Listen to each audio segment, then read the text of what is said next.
할렐루야. 오늘 본문 말씀 통해서 엘리사의 신앙을 따라 그런 제목을 붙였습니다. 오늘 종료주일임에도 불구하고 오늘 많은 이들이 유대인들이 예수님을 누구라 하느냐, 그러니까 또 엘리야다, 뭐 이렇게 이야기하는 경우를 이제 봅니다. 오늘 엘리사의 그 신앙은 그 엘리야를 따라다니던 엘리사의 신앙을 우리가 한번 살피려고 합니다. 예수님을 따라다니던 예수님의 제자들의 신앙과 오늘 살아가는 우리의 신앙은 어떤가 하는 것을 우리가 생각을 하면서 한번 은혜가 되기 원합니다. 길게 우리가 말씀 본문을 보았는데, 과거에는 먹고 사는 문제가 가장 큰 관심사였습니다. 현대에는 건강에 가장 큰 관심을 기울입니다.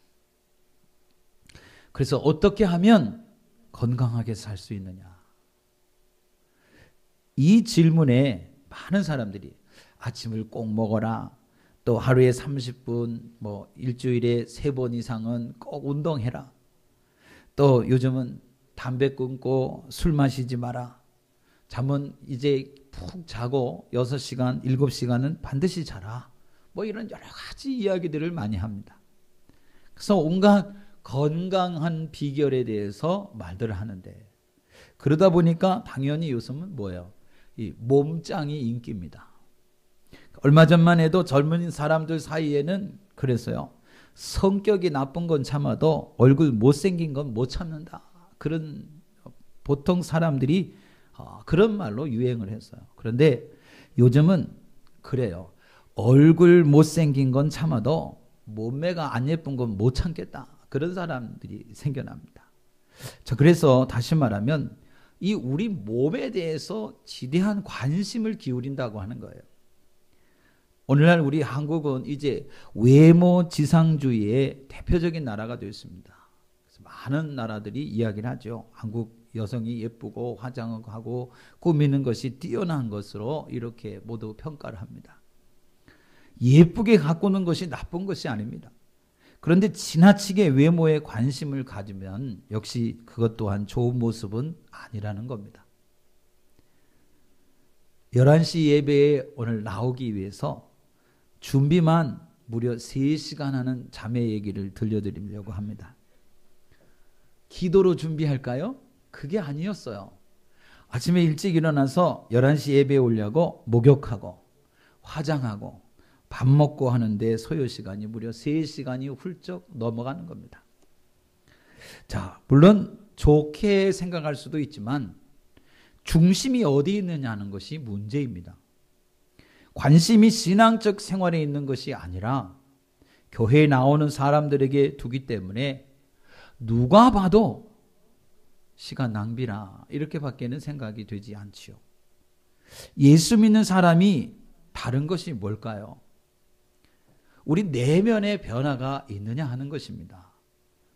자, 올해의 목표가 체중 감량 5kg 뭐 이런 목표가 아니라 정말 예수 믿는 사람에게는 오늘 그것보다 더 중요한, 정말 훨씬 더 중요한 목표가 있어야만 하는 것입니다.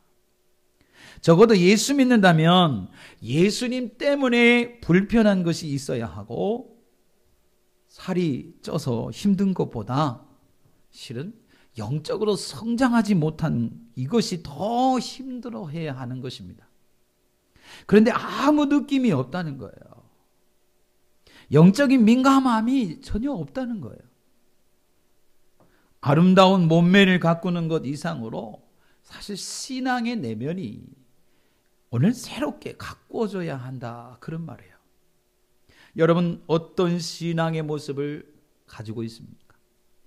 어떤 신앙인이 되기를 소망하십니까? 하나님께 인정을 받고 오늘 성경에 등장하는 훌륭한 인물처럼 되기를 소망하십니까? 그런 신앙은 사실 하루아침에 만들어지는 것이 아닙니다. 오래됐다고 저절로 만들어지느냐? 그건 더더욱 아니에요. 신앙은 자기와 철저하게 오늘 싸우는 처절한 싸움에서 비롯되는 겁니다. 그 싸움에서 승리를 하려면 반드시 기도해야 하는 거죠.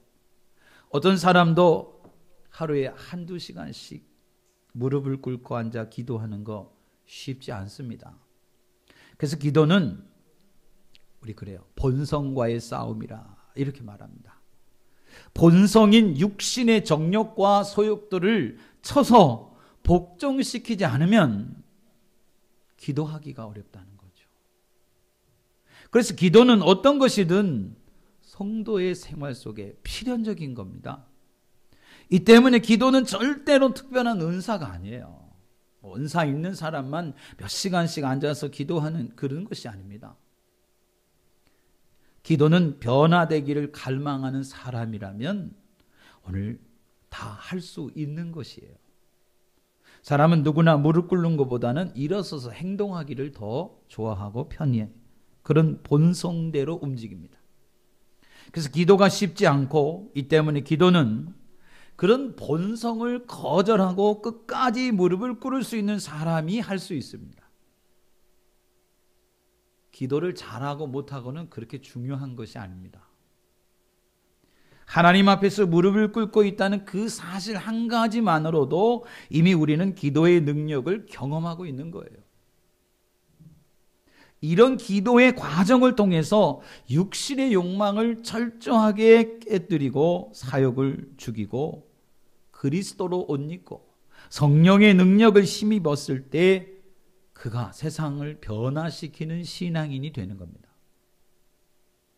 우리가 신앙생활 그러면 신앙생활 그냥 하면 되는 걸로 생각하는 분 많습니다. 그런데 신앙생활 할 때는 영적 부담감이 있어야 해요. 여러분, 나는 그러면 오늘 예배에 참여한 나는 영적 부담감이 있느냐?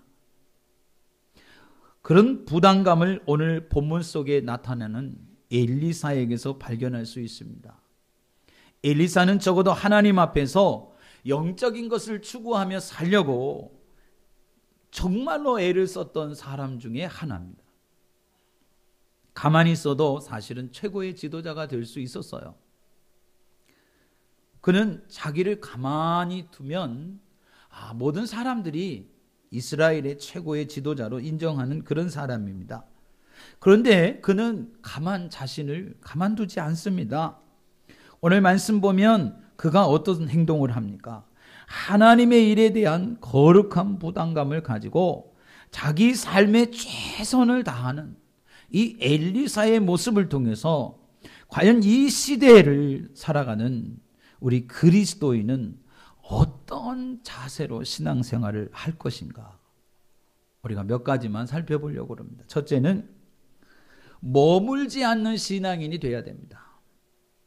교회의 직분은 계급이 아니에요. 서열을 나누는, 그래서 줄 세우는 것이 아닙니다. 직분은 교회에 오래 다닌 사람이 아니라 사실은 하나님의 일을 하는 데 필요한 사람에게 주어지는 것이 직분입니다. 그런데 직분을 받은 사람이 10년 전이나 5년 전이나 지금 별반 다른 것이 없다면 자기 신앙을 정말로 깊이 성찰하고 돌아봐야 합니다. 직분을 받았는데 그냥 머물러 있다면 정말로 심각하게 고민을 해야 해요. 오늘 말씀을 보면 엘리야가 승천하고 나면 이제 새로운 엘리사 시대가 도래합니다. 이제 엘리사는 가만히 있어도 이스라엘의 최고의 이와 같은 지도자가 되는 것입니다. 그런데 엘리사는요, 가만히 있질 않아요. 아무것도 안 해도 되는 지도자가 그렇게 그 자리를 이미 오늘 만들었지만 엘리사는 그걸 원하지 않습니다. 그래서 이제 곧 하늘로 승천하려는 엘리야를 붙어서 떨어지지 않는 거예요. 엘리야가 오늘 말씀 보면 3번씩 뭐라 그럽니까? 청컨대 너는 여기 머물라 부탁을 해요. 2절, 4절, 6절에 보면 거듭 이제 부탁을 합니다. 그러나 엘리사는 스승의 말을 거절하고는 6절 말씀에 뭐라 그럽니까? 내가 당신을 떠나지 아니하리이다. 우리 6절 한번 펴보시기 바랍니다. 6절 말씀. 자, 내가 당신을 떠나지 아니하겠나. 우리 큰 소리로 이 부분만 다 같이 한번 선포해 보겠습니다. 시작. 내가 당신을 떠나지 아니하겠나이다. 아멘. 여러분, 오늘 이 말은 하나님을 떠나지 않겠다는 말이기도 합니다. 끝까지 그를 따라가요. 그거 지켜보던 선지 생도들조차도 뭐라 그럽니까? 우리말로 하면 제발 따라다니지 말라. 선생님 말을 들어야 할 것 아니냐 하는 얘기죠. 2번씩이나 엘리사에게 나와서 이제 곧 엘리야가 승천할 것이라는 거 말합니다. 그런데 오히려 엘리사가 듣고 뭐라 그럽니까? 그들을 꾸짖으며 잠잠하라 그렇게 말해요. 엘리야의 곁을 결코 떠나지 않겠다는 자세입니다. 이쯤 되면 우리는 엘리사가 어떤 각오로 엘리야를 따라다니는지 여러분 짐작할 수가 있죠. 엘리야를 이대로 보내서 안 된다. 그런 위기감이 있는 겁니다. 그래서 엘리야를 보낼 수 없었다는 거죠. 그리고 그런 그의 끈질긴 노력이 마침내 8절에 보면 엘리야와 함께 요단강을 건널 때 어떻게 건넙니까? 물이 오늘 가득 있는 그 강을 건너는데 맨 땅으로 건너갔어요. 그럼 물이 갈라졌다는 얘기야.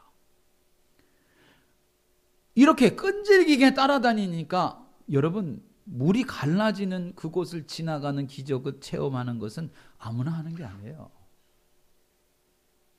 그냥 여기 선지생도가 얼마나 많이 있었습니까? 멀리서 바라보는 그들은 그걸 경험해 보지 못했어요. 끈질기게 따라 나선 엘리사는 그걸 체험하게 된 거예요. 맛을 보게 됐다 그 말입니다. 여러분 주의 일 하다 보면 끝까지 오늘 따르기보다는 그냥 머물고 싶을 때가 너무 많아요. 스승인 엘리야가 머무르라 그러니까 머무르면 그게 죄고 또는 잘못이라고 말할 수 없지요. 그런데 엘리사가 스승의 말을 듣고 길갈에서 머물렀다면 어떻게 스승 엘리야보다 갑절의 영감을 얻고 갑절의 기적을 행하는 그런 훌륭한 지도자가 될 수 있었겠느냐 하는 겁니다. 사도행전 1장 6절로 8절에 보면 예수님이 승천하기 전에 제자들을 향해서 예루살렘을 떠나지 말고 아버지의 약속하신 것을 기다리라 그렇게 말씀하셨습니다. 그랬더니 제자들이 그 말씀을 믿고는 순종해서 마가의 다락방에 모여서 성령께서 강림하실 때까지 기도하고 찬송하고 말씀을 의지하는, 그랬더니 성령의 충만함을 받아서 오늘 이 세상 땅끝까지 복음이 전해지게 된 것입니다. 여러분 오늘도 자 신앙생활 하는데 이쯤이면 되지 뭐 이만큼 했으면 되지, 여러분 그런 기준은 없어요. 신앙에는 더 할 수 없을 정도의 노력만이 필요한 겁니다. 한번 예수 믿기로 작정했는데 결코 머무르는 신앙이 되면 안 된다 그 말입니다. 물질에 욕심이 필요 없지만 신앙에는 욕심이 필요해요. 엘리사에게서 우리가 볼 수 있는 중요한 교훈은 끈질긴 신앙, 이것이 역사를 일으킨다 그런 말입니다. 여러분 모두가 이와 같은 큰 은혜와 기적을 체험하기를 축원합니다. 두 번째로는 영적인 것을 사모하는 신앙인이 돼야 합니다. 여러분 기도하지 않고 살 수 있습니까? 잘 살아요. 기도하지 않고도 잘 살아요. 영적으로 죽어있는 사람은 기도하지 않아도 얼마든지 잘 삽니다. 그런데 영적으로 깨어있는 사람이 기도하지 않고 살 수 있느냐? 사실 없어요. 절대로 그럴 수가 없습니다. 기도하는 사람이 제일 고통스러울 때 오늘 어떤 때냐? 기도가 잘 안 될 때, 기도가 막혀서 잘 안 될 때 너무나 답답하죠. 기도하고 싶은데 집중이 안 될 때 너무나 힘이 들어요. 그렇게 답답할 때가 없어요. 그런데 기도하지 않는데도 전혀 문제가 없다면 어떻게 된 겁니까? 그건 정상이 아니에요, 이미. 그것은 신앙에 너무너무 큰 위기를 맞은 거예요. 여러분, 우리는 다른 건 못해도 뭐를 해야 돼요? 기도는 해야 합니다. 오늘 루터는요, 바쁠수록 더 기도한다고 했어요. 링컨은 아무리 어려운 일이 있어도 백악관에 기도실을 마련해놓고 늘 기도를 했어요. 중요한 일을 결정하기 전에 반드시 기도를 했어요. 몇 시간을 해도 기도했어요. 빌 하이베스는 기도하지 못할 만큼 바쁘지 않다고 말을 했어요. 우리 맨날 바쁘다 기도할 시간 없어요 그래요. 그런데 기도가 우리 영혼을 살리는 일을 하는 겁니다. 여러분, 기도는 무너진 가정을 일으켜 세울 수 있습니다. 기도는 우리 관계, 무너진 관계를 회복시켜 줍니다. 기도는 삶의 원동력이 되어주는 것입니다. 그래서 기도만큼 안전한 것이 없는 거예요. 우리가 기도하기 시작할 때 누가 뭘 하실까요? 하나님께서 일하기 시작하십니다. 저와 여러분이 기도하기를 축원합니다.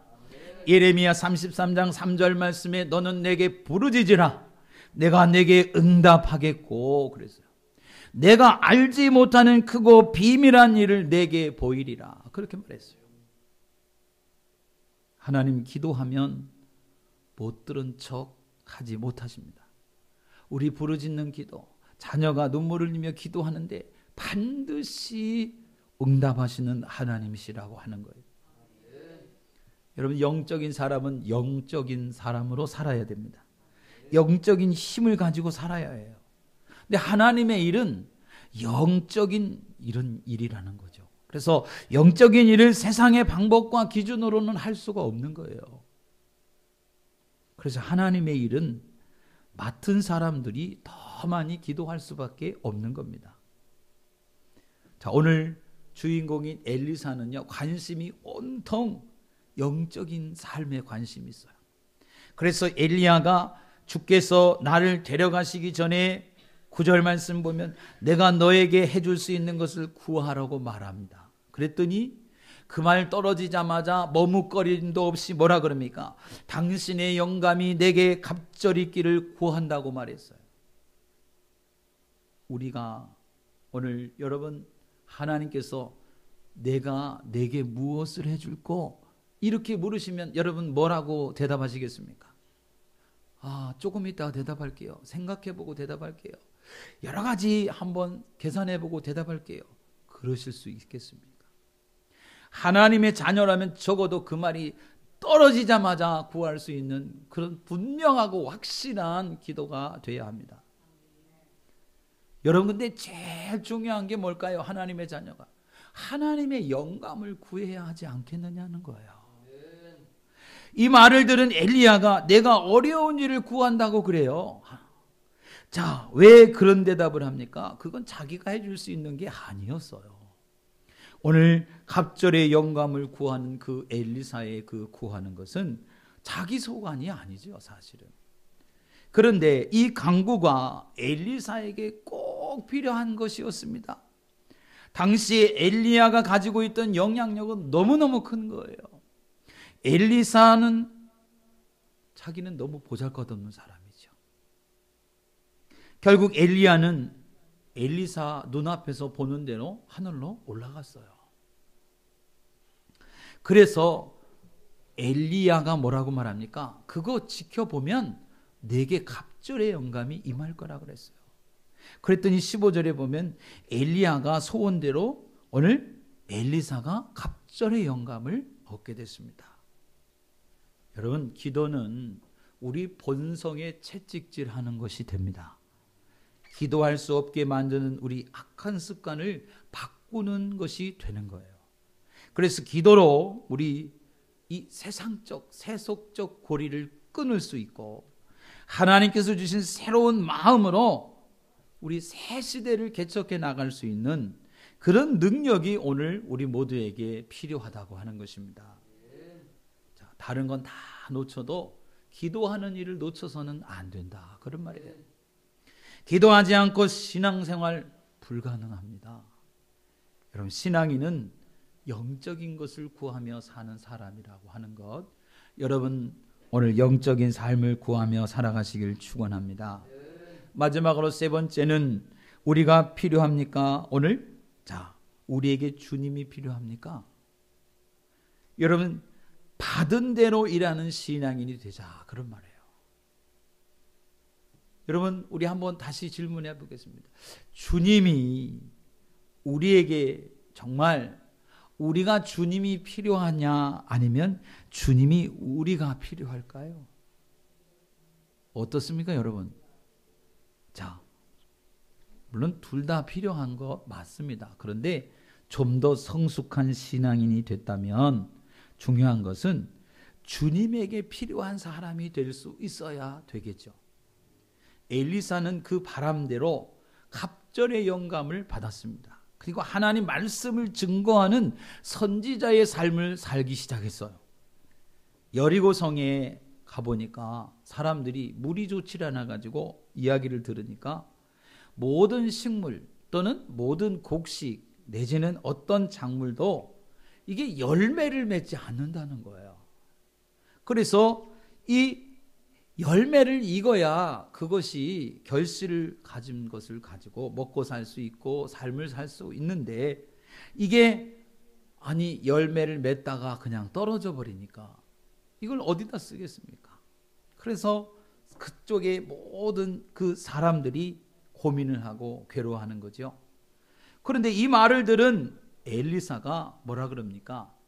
새 그릇에다가 소금을 담아오라는 거예요. 그리고는 그 지역, 말하자면 그곳에 물의 근원을 찾아가서 거기다가 소금을 던지면서 뭐라 그럽니까?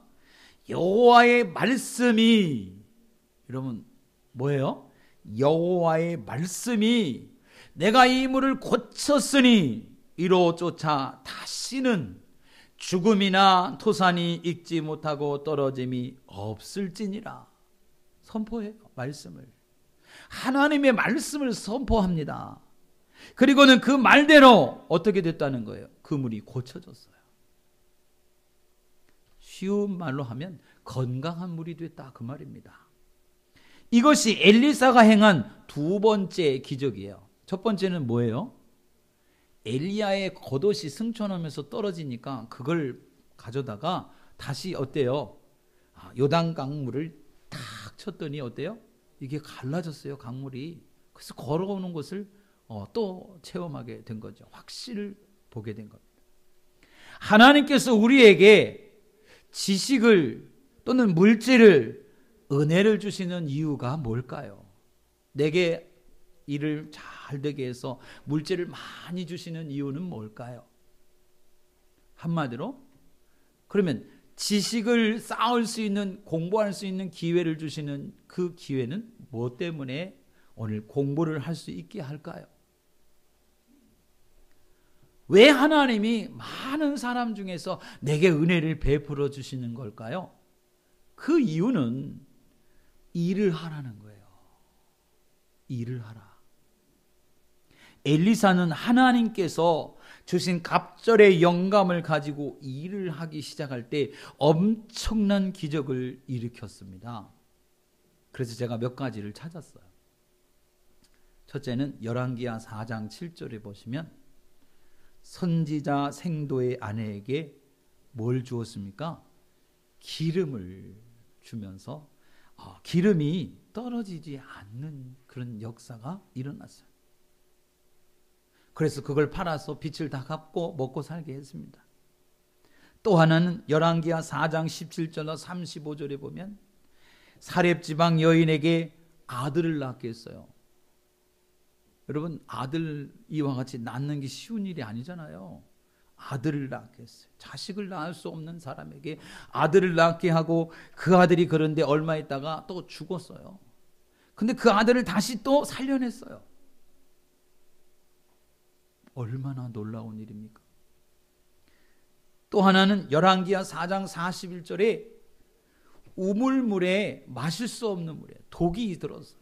근데 그 독을 제거하는 일을 오늘 엘리사가 했어요. 이미 예수님도 하신 것이지만 열왕기하 4장 40절로 44절에 보면 보리떡 20개로 100명의 사람들을 배불리 먹였어요. 얼마나 놀라운 일입니까? 20개 가지고 100명이 어떻게 나눠 먹습니까? 또한 열왕기하 5장 24절에 보면 나아만의 문둥병을 깨끗하게 했다는 거죠.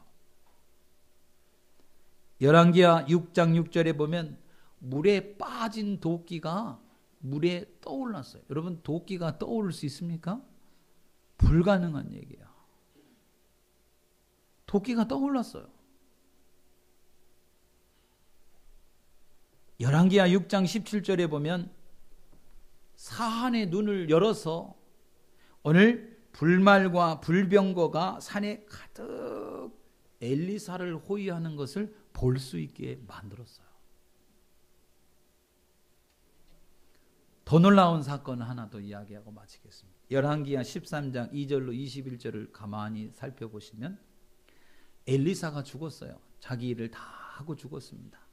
그러니까 그 죽은 사람 어디다가 장사 지내요? 무덤에 장사를 지내잖아요. 그래서 이 무덤에 장사를 했습니다. 그런데 어떤 사람이 죽었어요.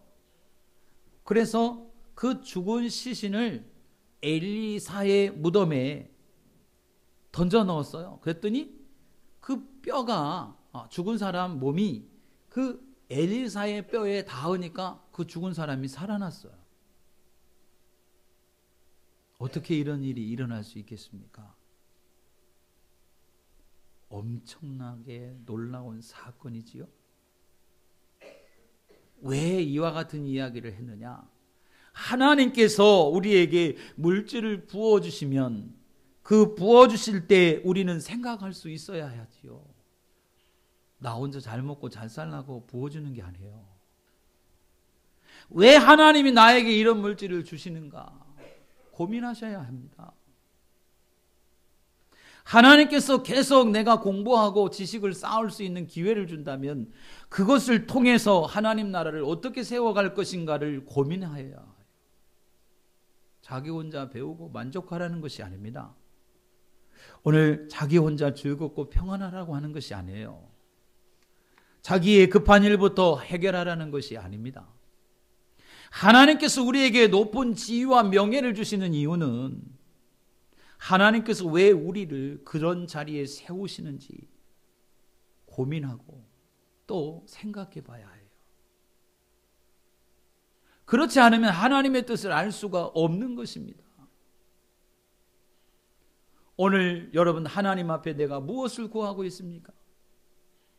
정말 그 구하는 것이 하나님 나라에 유익한 일인가?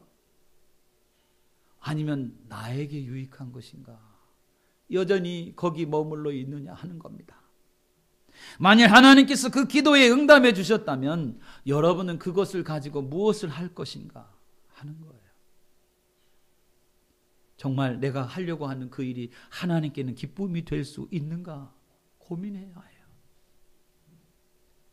만일 그러면 하나님께서 여러분을 통해서 새로운 일을 시작하실 것입니다. 우리 삶이 단순합니다. 하나님께로서 태어나서 하나님을 위해 살다가 하나님께로 돌아가는 거예요. 이것이 지극히 평범한 삶입니다. 그러나 모두가 똑같은 삶을 살다가 가는 것은 아니라는 거죠. 어떤 사람은 비참한 삶을 살다가 원치 않는 곳으로 갈 수밖에 없는 사람도 있어요. 그런데 오늘 우리가 읽은 본문 말씀 통해서 보면 신앙인은 행동으로, 행위로 말을 할 수밖에 없는 거죠. 여러분 너무나 평범하니까 진리가 아닌 것처럼 생각되지만 진리입니다. 사람이 생긴 것만큼 신앙의 모습도 다 다양하지만 결국 신앙은 우리 몸을 통해서 드러나야 하는 것입니다. 이건 누구에게도 예외가 될 수 없어요. 우리 몸을, 우리 행위를 통해서 드러납니다. 신앙생활은. 우리의 신앙생활이 다 드러나는 거예요. 어느 누구도 대신 살아줄 수 없습니다. 대신 신앙생활 해줄 수 없는 겁니다. 여러분, 어차피 한 번 살다가 죽게 되죠. 그런데 그 인생을 하나님을 위해서 살다가 하나님이 오라 그렇게 명하시면 기쁘게 들림을 받을 수 있는 저와 여러분이 되기를 축원합니다.